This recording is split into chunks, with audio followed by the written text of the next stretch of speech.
नमस्कार मित्रों, मैं मृदुल आज फिर आपके बीच में हूँ रामचरितमानस की एक सुंदर सी चौपाई लेकर, जो कि सत्संगति के विषय में ही है।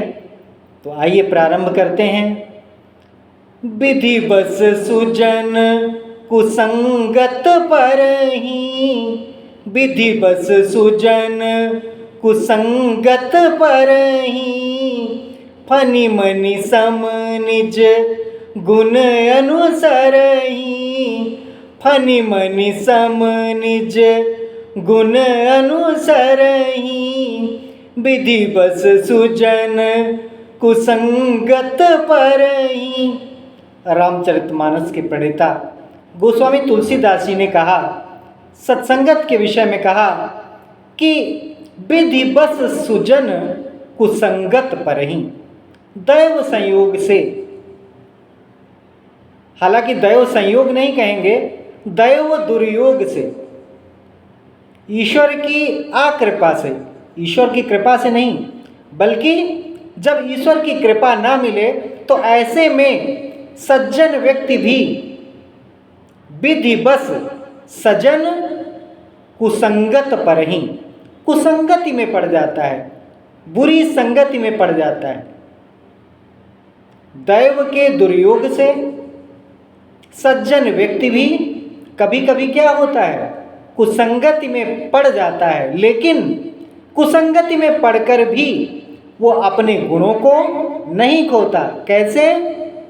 विधि बस सुजन कुसंगत परहीं, विधि बस सुजन कुसंगत परहीं, फनि मनि सम निज गुण अनुसरहीं, फनि मनि सम निज गुण अनुसरहीं। कुसंगति में पड़ने पर भी जो सज्जन व्यक्ति होता है वो अपने संस्कारों को, अपनी वास्तविक मूल तत्व को, अपनी वास्तविकता को नहीं छोड़ता। जैसे फणि कहते हैं, जो फण को धारण करता हो, फणि अवधि में फणि कह दिया, लेकिन उसका वास्तविक अर्थ फणि से है। फणि यानी जो फण को धारण करता हो, अर्थात सर्प, व्याल। तो फनि मनि सम, जैसे सांप में जो मणि होती है उसी के समान, निज गुण अनुसरहीं, अपने गुणों का ही अनुसरण करता है। कौन करता है? सज्जन व्यक्ति। सज्जन व्यक्ति भले ही दुर्जनों की संगति में दैव दुर्योग से पड़ जाए, लेकिन फिर भी वो अपनी सज्जनता को नहीं छोड़ता है। और जिस प्रकार से सर्प के अंदर उसकी मणि रहती है और मणि अपनी शक्तियों को नहीं छोड़ता, फणि मणि सम निज गुण अनुसरहीं, जैसे सांप का जो मणि है, सांप की जो मणि है वो अपने ही गुणों का अनुसरण करती है, अपने ही गुणों के अनुसार चलती है। वैसे ही सज्जन व्यक्ति दुर्गुणों के बीच में रहकर भी, दुर्गुण से युक्त लोगों के बीच में रहकर भी अपनी सज्जनता को नहीं छोड़ता। यानी कि जैसे जो सांप है वो विषधर होता है, लेकिन उसी विषधर के बीच में रहकर जो मणि है वो अपना प्रकाश फैलाती है। वो अपने गुणों का त्याग नहीं करती, बल्कि अपने गुणों का अनुसरण करती है। और कभी भी ऐसा नहीं है कि विकराल व्याल जो है, विकराल सर्प जो विषधर है, जो भुजंग है, जिसके चारों तरफ विष ही विष व्याप्त है, कहा जाता है किसी को फूंक मार दे तो कालिमा छा जाती है। तो ऐसे विषधर के बीच में रहकर, उसके ही फण में रहकर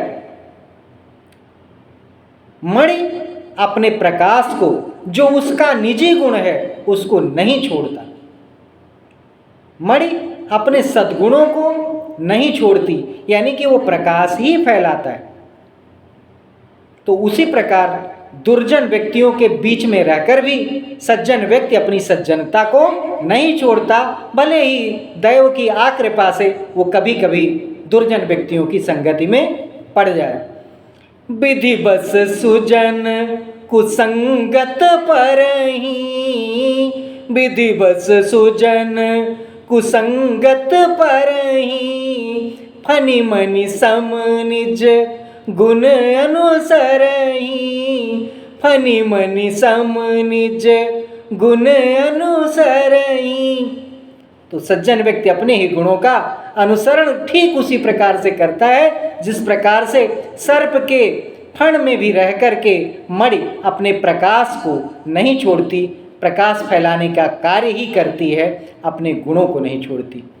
और इसी पर रहीमदास जी का एक दोहा याद आता है कि जो रहीम उत्तम प्रकृति, जो रहीम उत्तम प्रकृति, का करी सकत कुसंग, जो रहीम उत्तम प्रकृति, का करी सकत कुसंग, चंदन विश्व व्यापत नहीं, लिपटे रहत भुजंग।